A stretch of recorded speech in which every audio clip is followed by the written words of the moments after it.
아멘. 감사합니다. 우리는 살아가면서 참 많은 사람을 만나게 되죠. 가족, 친구, 직장 동료, 또 교회 식구들까지 다양한 배경과 또 생각, 성격을 가진 사람들을 우리의 삶 속에서 참 많이 만나는 것 같습니다. 때로는 그 다양성이 우리를 풍성하게 합니다. 하지만 때로는 그 다양성 때문에, 그 차이 때문에 갈등과 오해가 생기는 일도 있음을 보게 됩니다. 특히 교회 공동체 안에서도 서로의 차이와 다름 때문에 마음이 상하거나 거리감이 생기는 경우를 우리는 쉽게 볼 수가 있습니다. 신약시대 로마 교회도 이와 비슷한 상황이었습니다. 유대인 신자들과 이방인 신자들이 한 교회 안에서 함께 예배를 하였습니다. 신앙생활은 같이 했지만 서로의 문화와 전통이 달랐고 율법에 대한 이해가 달랐습니다. 유대인은 율법을 철저히 지켜야 한다고 믿었고 이방인은 자유를 누리는 복음 안에서의 삶을 더 중요하게 여겼습니다. 그러니까 부딪힐 수밖에 없는 겁니다. 서로에 대해 불편하고 또 때로는 서로를 비판하기도 하고 심지어 정죄까지 하는 일이 쉽게 일어나는 상황이었습니다. 이러한 공동체 안의 갈등과 분열의 위험 속에서 사도 바울은 오늘 로마서 그 앞장인 14장과 또 15장에 믿음이 강한 자와 약한 자를 서로 받아들이라는 메시지를 중심적으로 권면을 했고요. 그리고 오늘 읽은 이 로마서 15장 5절로 7절에서는 단순한 공동체의 조화가 아니라 하나님께서 우리를 어떻게 받아주셨는가, 그리고 예수께서 우리를 어떻게 수용해 주셨는가를 말씀해 주고 있는데요. 그리고 그 사랑을 본받아 우리도 서로를 받아들이라는 명령으로 우리가 함께 읽은 말씀이 맺어지고 있음을 보게 됩니다. 그래서 바울은 그냥 서로 잘 지내십시오라는 인간적인 차원에서 화해하라는 말이 아니었습니다. 그는 하나님의 성품에서 출발하여 그리스도의 받아들여 주심, 수용하심, 그 본을 통해서 믿는 자들이 공동체 안에서 서로를 진심으로 받아들여 줄 수 있어야 하고 하나님께 영광을 돌리는 삶으로 나아가야 한다라고 우리에게 말씀해 주고 있다는 사실입니다. 특별히 우리는 이 본문을 통해서 하나님의 성품 중 하나인 수용에 대해서 고민해 보고자 하는 것이죠. 하나님은 어떤 분이시기에 우리를 받아주셨는가? 그리스도는 어떻게 우리를 영접해 주셨는가? 그리고 우리는 이 시대의 교회와 공동체 안에서 어떻게 서로를 받아들여야 하는가라는 질문에 대한 답을 찾고자 합니다.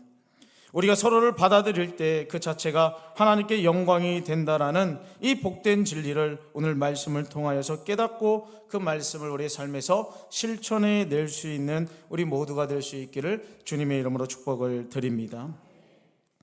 5절의 말씀은 이렇게 시작합니다. 이제 인내와 위로의 하나님이 너희로 그리스도 예수를 본받아 서로 뜻이 같게 하여 라는 말씀으로 시작을 하죠. 사도 바울은 하나님을 소개할 때 지금 전능하신 하나님, 창조주 하나님, 아니 공의로우신 하나님입니다 라고 말할 수 있었지만 하나님을 소개하는데 어떻게 소개합니까? 인내와 위로의 하나님이라고 하나님을 소개하고 있습니다. 본문의 인내라는 단어는요, 단순히 오래 참고 기다리는 소극적인 인내를 이야기하는 것이 아닙니다.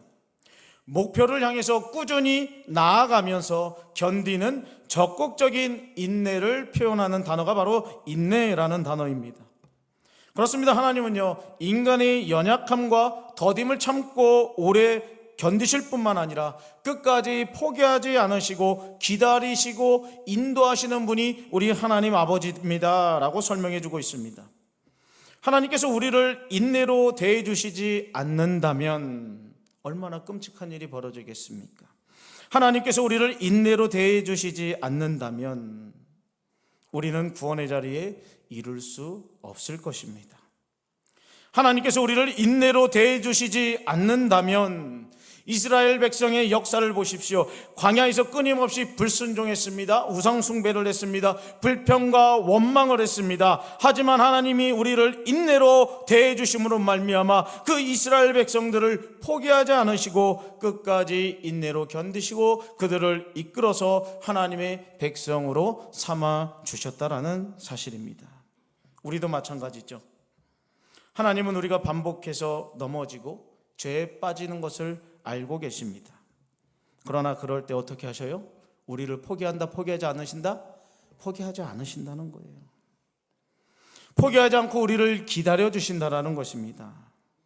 우리가 변화되고 또 자라나기를 바라면서 사랑을 가지고 오래 참아 주신다라는 것입니다. 그러나 그러한 이 인내는요, 하나님의 단순한 성격이 아니라 하나님 백성을 향한 사랑의 방식, 그게 바로 인내라는 것입니다. 그래서 하나님의 사랑하시기에 인내하시고 끝까지 우리를 안아주신다. 결국 인내도 주님의 사랑으로부터 시작되고 있다라는 것을 우리에게 가르쳐 주죠. 그리고 바울이 인내의 하나님 또한 위로의 하나님이라고 말하죠. 바울은 로마 교회를 향해 단지 화해하십시오라고 명령하고 있지 않습니다. 그 명령을 가능케 하시는 하나님의 성품인 바로 위로에 있습니다라고 강조하고 있습니다. 하나님은 우리의 상처를 아시고 우리의 마음이 무너짐을 아십니다. 우리 안에 깊이 다가오셔서 말씀과 성령으로 위로하시는 분이 우리 하나님이십니다. 이것이 바로 우리에게 소망이 되는 이유인 것이죠. 하나님이 위로하시는 분위기, 우리의 관계의 갈등 속에서도 회복할 수 있는 소망이 있단 말입니다. 예수님은 공생애 동안 수많은 상처받은 자들을 위로하셨습니다. 문둥병자들을 만져주셨고요, 혈류증 앓던 여인을 고쳐주셨습니다. 가늠하다 잡힌 여인에게 다시는 죄짓지 말라고 하며 나도 너를 정죄하지 않겠다라고 말씀하셨습니다. 세상은 이들을 정죄했지만 예수님은 가까이 가시고 손을 내밀어 주셨고요, 그들의 이야기를 들어주신 분이 우리 바로 예수님이라는 것입니다. 진리안에서 위로하시면서 진정으로 회복시키기를 원하셨던 우리 예수님. 하나님의 위로는 단지 불쌍히 여기는 그 여김을 뛰어넘는 것입니다. 불쌍히 여기는 것은 그냥 궁일이 여기고 측은히 여기고 끝나겠지만 주님의 이 위로하심은요, 진리 안에서 다시금 세워주고 그들이 회복하게 할 수 있는, 다시 일어설 수 있게 하는 회복의 손길까지가 바로 하나님의 위로하심이라는 사실입니다. 바울은 이 하나님의 성품이 공동체 안에서 하나됨을 이루어갈 수 있는 키라고 여기고 간절히 기도하게 됩니다. 그래서 그리스도 예수를 본받아 서로 뜻이 같게 하여 라는 말씀을 하는 것이죠. 성도들이 그리스도의 인내와 위로를 본받아서 서로의 다름을 인정하고 기다려주고 상처를 감싸주는 관계로 나아가야 한다라고 우리에게 말씀하고 있습니다. 우리가 서로에게 실망할 때가 참 많습니다. 기대했던 만큼 상대가 반응하지 않을 때 실망스럽습니다. 그리고 이해받지 못했다라고 느낄 때 우리는 마음을 닫아버리고 참 관계를 끊어버리면 된다라는 식으로 생각하기가 쉽습니다. 그러나 그 순간 하나님의 인내와 위로를 기억해낼 수 있기를 주님의 이름으로 축복을 드립니다. 하나님의 인내와 위로가 있기 때문에 하나님이 나를 어떻게 기다려 주시는지를 알면, 하나님이 내게 어떻게 위로해 주셨는지를 기억해내게 되면 우리는 그렇게 쉽게 관계를 끊어버리거나 마음을 닫아버리는 자리가 아니라 하나님이 나에게 베풀어 주신 은혜와 나를 위하여 얼마나 참으셨는지, 나를 위해서 얼마나 많은 위로를 해주시는지를 생각해내고 기억해내면, 이 하나님의 사랑을 깊이 경험하게 되면, 다시 그 경험을 떠올리게 되면 다른 사람을 받아들일 수 있는 마음의 여유와 진실한 받아들임에 수용하는 자세로 살아가게 될 줄을 믿습니다. 그러니까 여러분들 뭐 해야 됩니까? 어차피 여기에서 맞는 사람 아무도 없어요. 저도 같이 사시는 분이랑 안 맞아요. 여러분들은 맞으세요? 네, 뭐 저만 그런 거 아니잖아요. 뭐 새삼스럽게. 아무도 안 맞아요.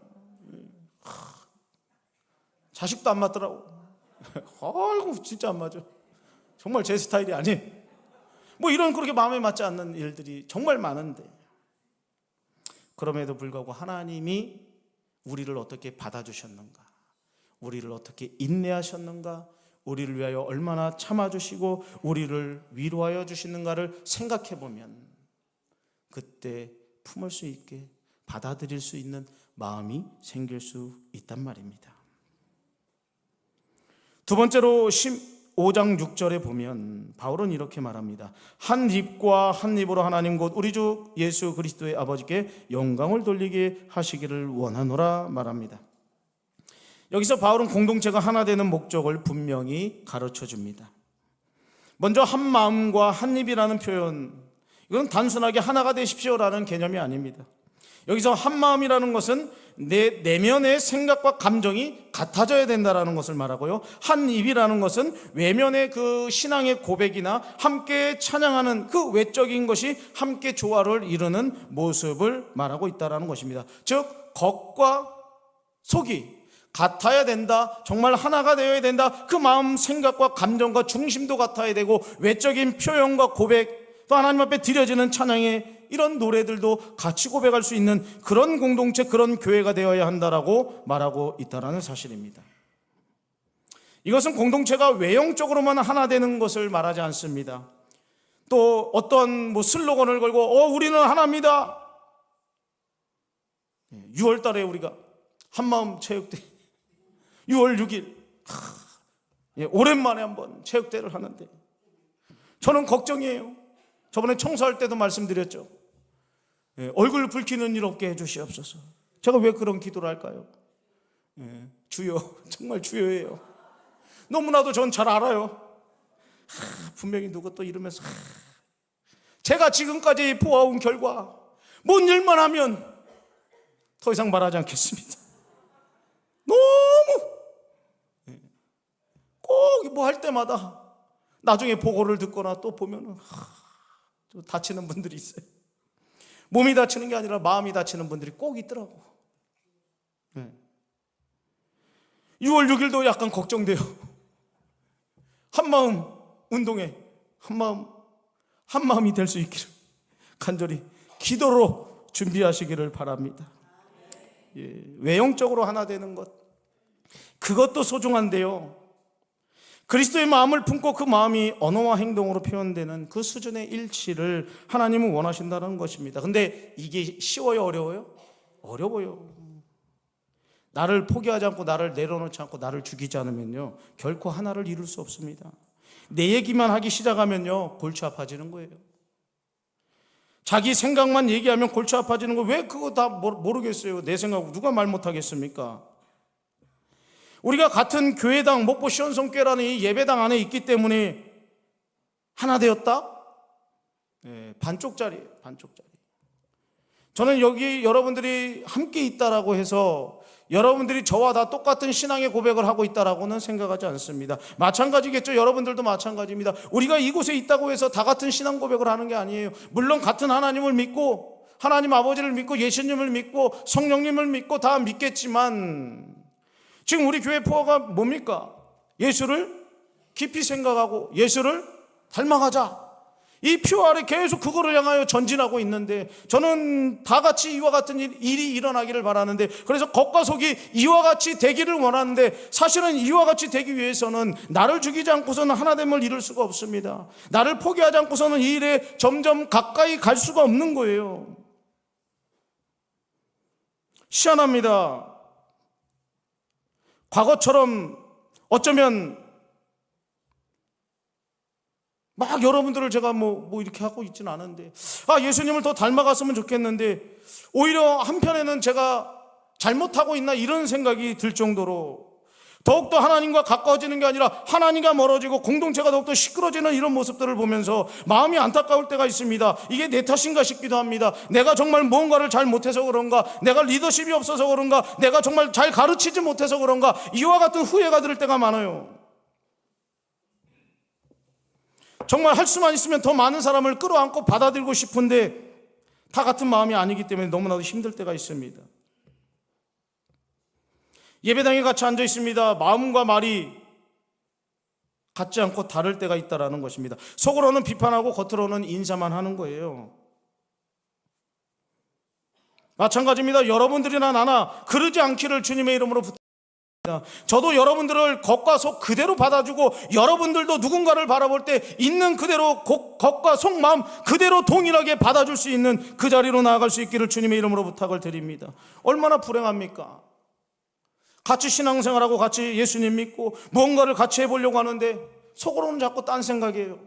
속으로는 자꾸 다른 일을 꾸밉니다. 그러나 겉으로는 아닌 것처럼 살아갑니다. 그게 얼마나 불행하냐는 것입니다. 제가 만약에 여러분들을 그렇게 대한다고 생각하십시오. 해보십시오. 얼마나 끔찍해요.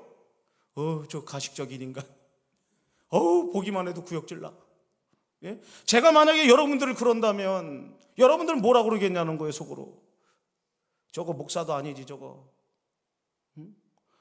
어떻게 저게 목사야. 징그러. 안 그러시겠어요? 제가 만약에 겉과 속이 계속 다르고 말은 이렇게 하는데 속은 다르고 이렇게 살아간다면 여러분들 아마 저 꼴보기 싫을 거예요. 진짜 심하게 말하면 구역질 나는 거예요. 저 인간 얼굴만 봐도. 제가 그렇게 되지 않기를 기도해 주시고 저는 마찬가지입니다. 여러분들도 그렇게 되지 않기를 주님의 이름으로 부탁을 드립니다. 왜 신앙생활하면서 왜 그렇게 살아갑니까? 왜 속을 비춰주면 안 되는 시대가 되었습니까? 왜 교회 안에서 우리 진심을 말하면 왜 그게 흠이 되는 시대가 됐습니까? 왜 우리 교회가 그런 것들을 말하면 왜 흠이 되냐는 겁니다. 그리고 등 돌리고 뒤돌아가서는 왜 다른 얘기를 하냐는 것입니다.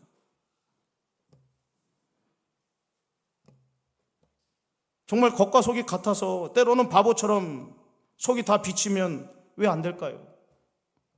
내 속마음 겉마음 다 똑같이 보여주면 왜 안 될까요? 왜 숨겨야 될까요? 목사들의 세계에서는 왜 그런 이야기를 할까요? 속 다 보여주지 말라. 왜 이런 얘기를 할까요? 전 너무나도 가슴이 아픕니다. 왜요? 같이 신앙생활하고 정말 하나님 안에서 사랑하고 뭔가를 해보려면 진실해야죠. 진심이 통해야죠. 그래야 되는데 왜 진심을 말하면 왜 그게 오해가 되고 진심을 말하면 왜 생각 없는 사람이 되고 너무나도 가슴이 아픈 거예요. 제가 꿈꾸는 공동체는 그런 공동체가 아니에요. 속에 있는 것을 이야기해도 서로가 받아줄 수 있는 그런 교회를 저는 꿈꾸고 있어요. 왜 내 마음을 이야기하면 안 됩니까? 왜 그게 흉이 됩니까? 그게 왜 못 받아줄 일이 되냐는 것입니다. 성도들 사이에도 마찬가지입니다. 왜 진실을 말하고 내 속마음을 말하면 나중에 왜 그게 왜 누군가가 입방아를 쪄가지고 그게 돌아오게 됩니까? 아무개 이랬더래.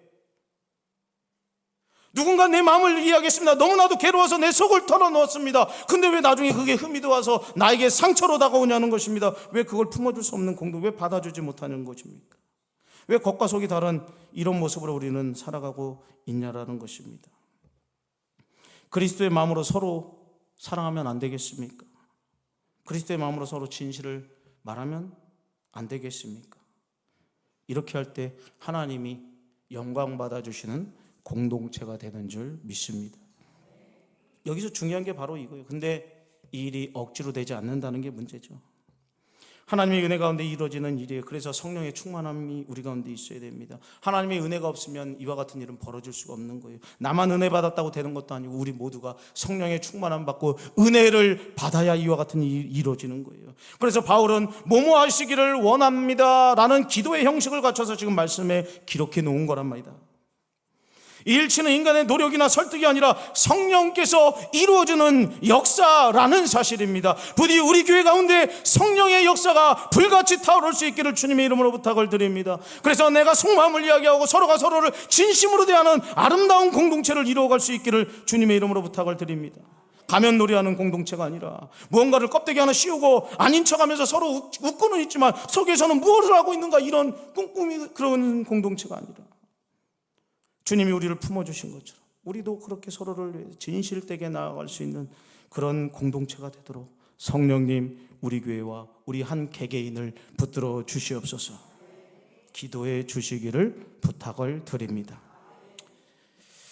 그렇습니다. 우리가 공동체 안에서 하나 되는 궁극적인 목적은요, 하나님께 영광을 돌리는 것에 있습니다. 인간 중심적인 연합은 오래가지 못합니다.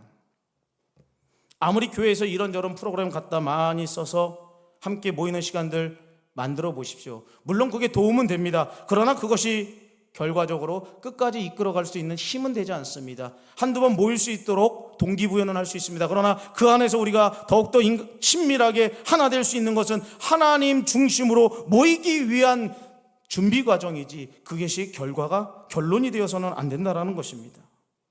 교회에서 올해 들어서 이것저것 모임도 만들어보고 한번 모입시다, 뭐 해봅시다, 뭐 이런저런 운동을 많이 하고 있습니다. 그러나 그것을 하는 이유가 뭐냐면 결국은 하나님 중심으로 모이기 위한 준비 단계라는 것입니다. 하나님께 초점을 맞추는 공동체가 진정한 공동체고 오래가는 공동체입니다. 아무리 여러분들이 좋은 취미생활 아니면 뭐 같이 오랜 시간 무엇을 했다고 그것으로 여러분들의 공동체는 온전해질 수가 없습니다. 반드시 깨어질 날이 옵니다. 아니, 하나님이 깨트릴 날이 옵니다. 그러나 하나님 중심으로 모이게 되면 하나님께 초점을 맞춘 공동체는 오래 갈 수 있는 공동체, 견딜 수 있는 공동체, 세워줄 수 있는 공동체를 하나님은 세워주신다는 것입니다. 왜요? 그것을 통하여서 하나님께 영광을 돌릴 수 있기 때문입니다. 여러분, 단지 예배 시간에 찬송을 부른다, 이게 영광 돌린다라고 생각하지 마십시오. 이 말씀은 공동체의 일치와 사랑의 실천이 곧 하나님을 분명히 드러내고 그분의 영광을 선포하는 통로가 될 수 있다라고 오늘 성경은 우리에게 가르쳐주고 있습니다. 예수님께서 요한복음 17장에서 대제사장적 기도를 하실 때 이런 말씀을 하십니다. 아버지께서 내 안에서 내가 아버지 안에 있는 것 같이 그들도 다 하나가 되어 우리 안에 있게 하사 세상으로 아버지께서 나를 보내신 것을 믿게 하옵소서라고 기도합니다. 성도의 일치와 사랑은요, 세상에 하나님의 영광과 복음을 증거하는 표지가 된다는 겁니다. 그래서 공동체가 하나 될 때 세상은 그 공동체 안에서 살아계신 하나님을 볼 수 있는 거예요. 혹시나 노파심이 이야기합니다. 어디 가서 교회 흉보지 마십시오. 어디 가서 우리 교회 아무개 흉보지 마십시오. 할 수만 있다면 우리 교회 자랑할 수 있기를 주님의 이름으로 부탁을 드립니다. 자랑할 게 없으면 짜고 만들어내세요. 네. 그래서 할 수만 있다면 누군가에 대해서 안 좋은 이야기, 교회에 대해서 불평하고 원망하는 이야기, 특별히 안 믿는 사람들 앞에서, 자녀들 앞에서 절대로 하지 마십시오. 결국은 그것이 하나님의 영광을 가리게 된다는 사실입니다. 그래서 오늘 본문에는 뭐라고 말합니까? 하나님 곧 우리 주 예수 그리스도의 아버지께 영광을 돌리게 하시기를 이라고 말합니다. 하나님과 예수 그리스도의 관계를 강조하면서 말하고 있습니다. 이는 우리의 예배가 단지 인간적인 행위가 아니라 삼위 하나님과의 관계 속에서 이루어지는 거룩한 응답이 바로 예배가 되어야 한다라고 가르쳐주고 있습니다. 공동체가 하나 되어 같은 마음과 입으로 하나님께 예배할 때 그 예배는 하나님의 임재를 드러내는 거룩한 사건이 될 수 있단 말입니다. 이것이 바로 바울이 로마 교회에 간절히 권면했던 내용입니다. 사랑하는 성도님들, 우리가 지금 어떤 공동체를 이루어가고 있습니까? 마음과 입이 하나가 되어 하나님께 영광을 돌리고 있습니까? 아니면 겉으로만 함께하고 속으로는 각자 생각과 고집에 사로잡혀 살고 있습니까? 우리의 예배가 진정한 예배가 되기 위해서는 공동체 안에 진정으로 수용하는, 그리고 하나됨을 힘써 이루어가야 한다라는 사실입니다. 하나님께 영광을 돌리는 예배는요, 그저 찬송을 부르는 시간이 아니라 서로를 받아들이는 삶에서부터 시작된다라는 거예요. 부디 이 사실을 기억할 수 있기를 주님의 이름으로 부탁을 드립니다.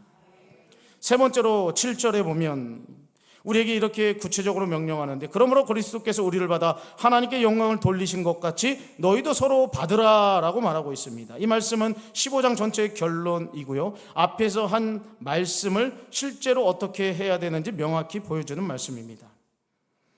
본문에서 받아주다라는 동사가 나옵니다. 이것은 가까이 맞아들이다, 품다, 영접하다라는 의미를 가지고 있는 단어입니다. 예수님께서 우리를 수용하신다라는 것, 받아준다라는 것은요, 죄로 더럽고 하나님과 원수되었던 우리를 조건 없이 기꺼이 자신의 품 안에 안아주시고 받아들였다라는 뜻을 가지고 있습니다. 그래서 로마서 5장 8절 너무나도 잘 아는 말씀, 우리가 아직 죄인 되었을 때에 그리스도께서 우리를 위하여 죽으심으로 하나님께서 우리에 대한 자기의 사랑을 확증하셨다라고 성경은 말합니다. 우리는 정말 자격이 없었습니다. 받을 만한 조건도 없는 사람입니다. 오히려 버림받아야 마땅하고 오히려 심판받아야 마땅한 자들입니다. 그러나 주님은 그러한 우리를 십자가로 품으셨습니다. 그 수용해 주신 그 마음, 그 수용은 단지 인정 때문에 우리를 품어주신 것이 아니라 자기 희생을 동반하는 구속의 수용의 모습이었다라는 사실이죠. 그리고 서로 받으라라고 바울은 말하고 있습니다. 서로 받으라. 이 서로 받으라는 말이 무엇이겠습니까? 로마서 14장 1절에는 이미 시작된 주제의 반복이기도 한데, 믿음이 연약한 자를 너희가 받되 그의 의견을 비판하지 말라라고도 말하고 있습니다. 이 수용은 일방적인 용납이 아닙니다.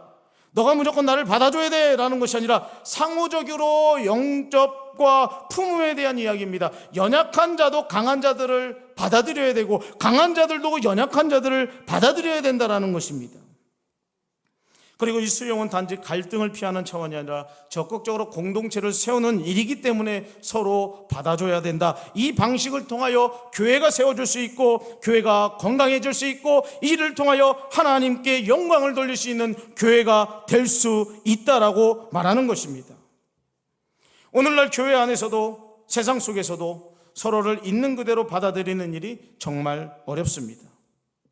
우리는 상대방이 나와 다르면 거리감을 느끼게 되고 판단하게 됩니다. 때로는 무시하기도 하고 외면하기도 합니다. 그게 어쩌면 더 쉽습니다. 그냥 고개 한번 돌리면 되니까요. 그 사람 있는 곳 안 가면 그만이에요. 피할 수 있으면 피하면 그만입니다. 그거는 쉬운 일입니다. 그러나 그리스도께서 우리를 조건 없이 받아주신 것처럼 우리도 상대방의 성격, 성장 배경, 신앙의 수준, 성숙도에 관계없이 복음으로, 사랑으로 서로를 수용할 수 있어야 하는 것이죠.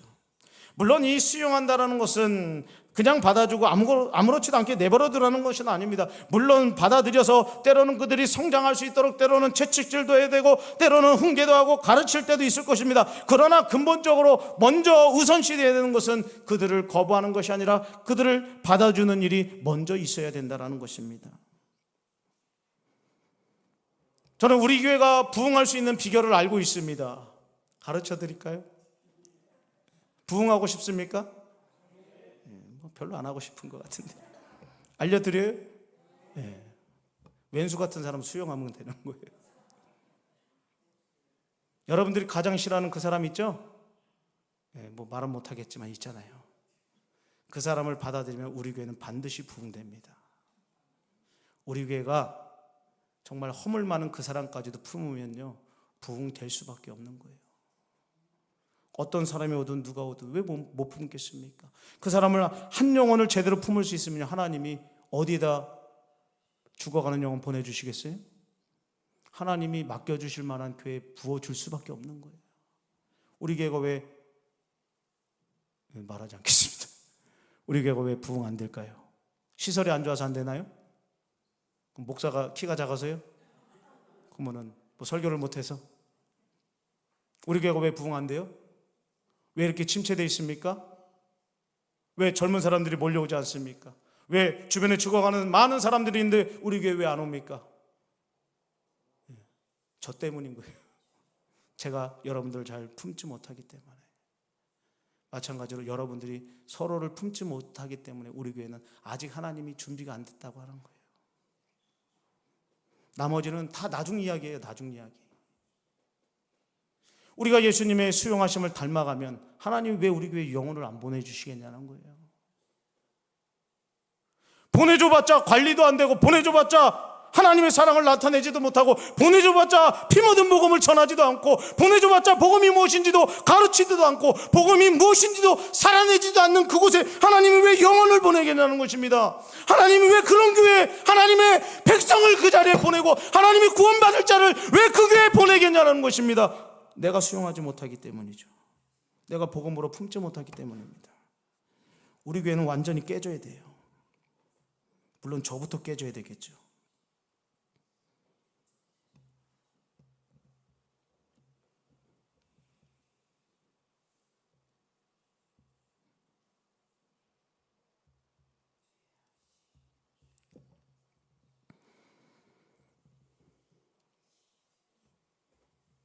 사랑하는 성도님들, 오늘 우리가 예수님의 성품, 하나님의 성품 중에 수용을 배우고 있습니다. 받아들이는 거 정말 어렵습니다. 잘 안 돼요. 그러나 예수님 생각하면 되는 거예요. 예수를 깊이 한번 생각해 보십시오.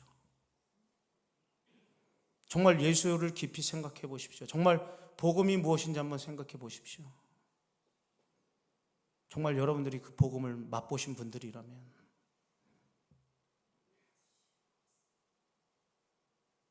복음을 한번 생각해 보자는 거예요. 예수를 깊이 생각해 보십시오. 그러면 수용할 수 있는 힘과 능력 생길 줄 믿습니다. 그러면 이 빈자리들 걱정하지 마세요. 하나님이 보내주세요. 목포에 믿는 사람보다 안 믿는 사람이 더 많아요. 하나님이 택한 자들 분명히 있습니다. 죽어가는 영혼들 살려낼 수 있는 기회가 우리에게 반드시 있습니다. 우리가 영혼을 품고 복음이 무엇인지, 내게 복음이 어떻게 다가왔는지를 먼저 기억하고 그 복음을 깊이 깨닫게 되면 우리가 누군가를 수용할 수 있게 되는 거예요. 물론 힘들어요. 짜증날 때도 있습니다. 괴로울 때도 있어요. 그냥 진짜 힘들다. 그냥 안 보고 그냥 끊어내고 그냥 목사라고 왜 그런 생각 안 들겠어요? 사람인데.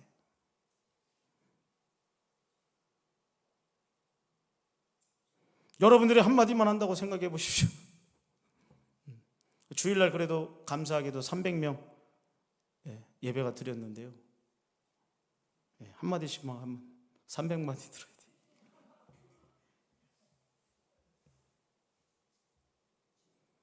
그럼에도 불구하고 몸부림치면서 기도하는 것, 제가 우리 성도님들 다 품을 수 있고 다 안을 수 있고, 그러기 위해서 기도도 좀 해주시고 저도 그렇게 기도하고 있습니다. 그러니까 여러분들도 좀 복음을 좀 품어낼 수 있었으면 좋겠어요. 그래야 여러분도 살고 나도 살고 우리 교회도 살고 죽어가는 많은 영혼도 살리는 정말 구원의 방주가 되는 우리 교회가 될 줄을 믿습니다. 이 시간 주님